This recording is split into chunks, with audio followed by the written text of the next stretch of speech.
Bumstead Bicycles, and I wanted to take a few minutes to show you a bike that we just got in the other day from Trek. It is the Domane SL5. This bike comes equipped with a 105 group from Shimano, 12 speeds in the rear.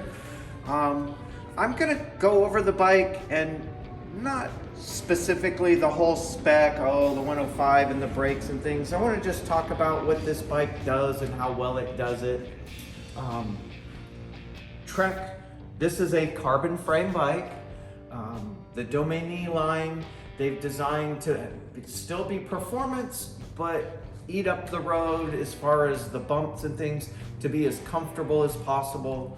Now with the trend towards gravel bikes, even though this may not be marketed specifically as a gravel bike, it does have access to up to a 38C tire. It has places so that you could mount fenders.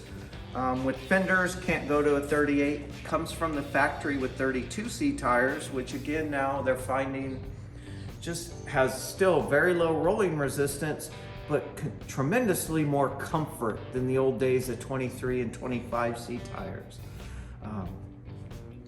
So carbon frame, carbon fork, they don't skimp even on the carbon fork. It is a carbon steer tube. A lot of companies, you can't see it. It's really easy price point wise to put carbon fork with an aluminum steer tube. These guys go the extra mile, go to full carbon throughout on the fork. We're at the front of the bike, all internally routed cables. They've come up with a system where all the cables route through the top of the head tube and stem. So clean looking. The newer bikes now with all internal routed cables, it's beautiful. We do have also some companies might still be using a quick release even with disc brakes. These guys use a through axle at this price point. So the advantage of a through axle is under hard braking, the front end stays stiff and strong. With a quick release, all that braking force would tend to cause some problems. So watch for that. Through axles with disc brakes are almost a must anymore. The aluminum rims will be nice and durable, especially if you lean towards the gravel and that kind of stuff. It is tubeless from the factory. So they use a Bontrager R3 tire, comes with sealant and not just tubeless ready. It's set up from the factory as a tubeless running bike. So one of the things, again, talking more about the style and type of bike, this bike, Trek has a patented process they call their ISO couplers.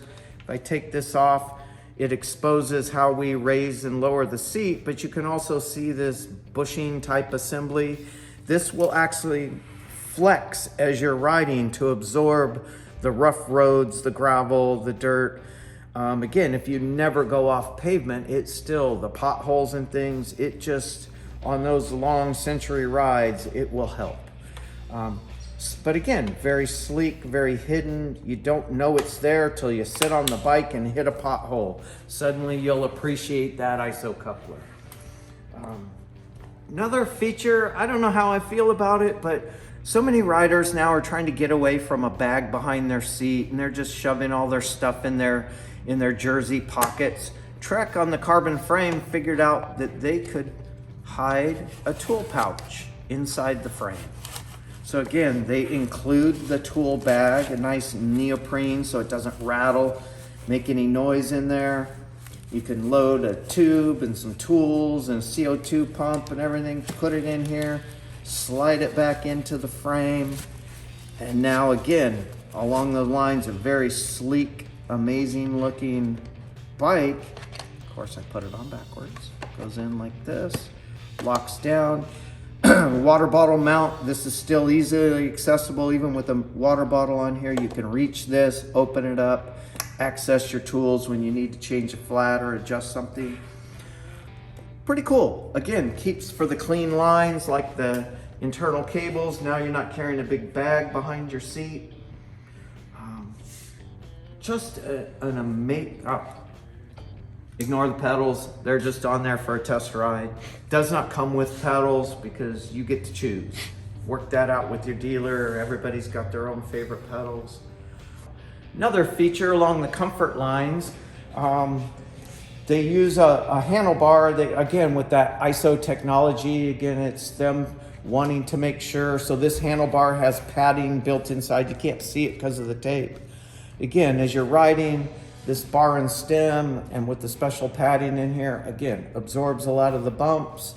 For those of you who haven't been looking at road bikes in a while, again, the 105 shifters, it's not electronic, but it's your traditional shifting, braking. Brakes are hydraulic disc, so amazing stopping power, all your controls right there. Never have to move your hands. Also again, keeping along the lines, Trek has a system they call Blender that for your Garmin's and your cycle computers and anything you want to mount here, it will specifically mount to this stem and be much cleaner than clamping stuff to the handlebars. They have everything that mounts right directly to the front of the stem. Again, keeping with the clean lines of the bike. Handling, that's, again, the ride quality of a bike is everything. I've talked to frame builders, I've talked to people, bike riders from years and years. Yes, a bike can be super light. Yes, a bike can look beautiful. Ultimately, it's about the ride. Everybody we sell these bikes to come back and they say, I can't believe how nice it rides. I can't believe how much faster I am on downhills because I feel so confident. That's ultimately the thing about these bikes, is how well they ride. So definitely go into a shop and test ride one. You'll be impressed. Thanks for watching.